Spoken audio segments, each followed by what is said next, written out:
yoğun bir görüşme trafiğinden geçiyor, toplantıları var. Bundan dolayı da kendisini sevgili çocuklar alkışlatmayı unuttum. Setin Hoca ile sizlerle buluşacak. Ayrıca sahne sanatları da Malatya'da bir numaralı. Nasrettin Hoca varmış, böyle hayat çalarmış. Neden böyle yaparmış, ne tutarsa çok yaşarmış. Ah ah ah ah ah hoca, ah ah ah ah ah hoca, ah ah ah ah kahraman.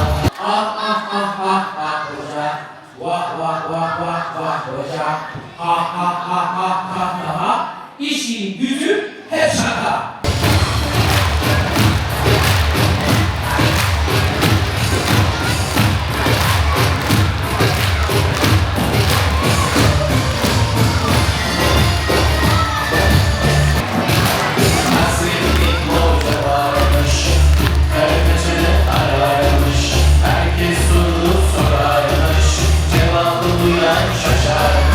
Nasrettin Hoca varmış, Akşehir'de yaşarmış, köyü birbirine katarmış, hiç kimseyi kırmazmış.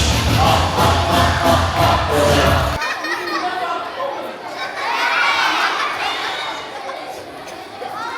Hoca Galip Gönder Galip.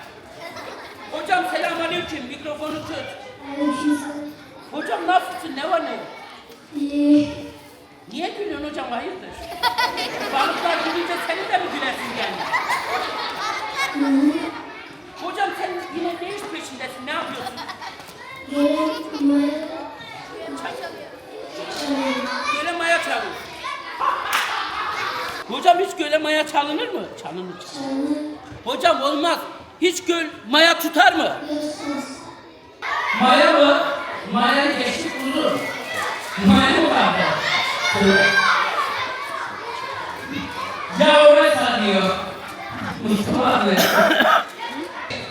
Yok, ben hiç merkeze binmedim. Yahu merkez değil, senin hiç okuma yazman yok mu? Yok, benim kürek kazmam yok. Yahu öyle değil, sen yine yanlış anladın.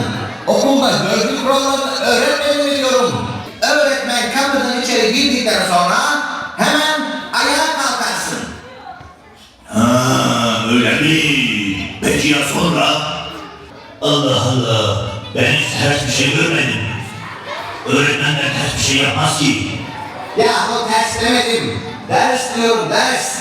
Çocuklar anlaşıldı, bizim Karagöz okula gitmemiş.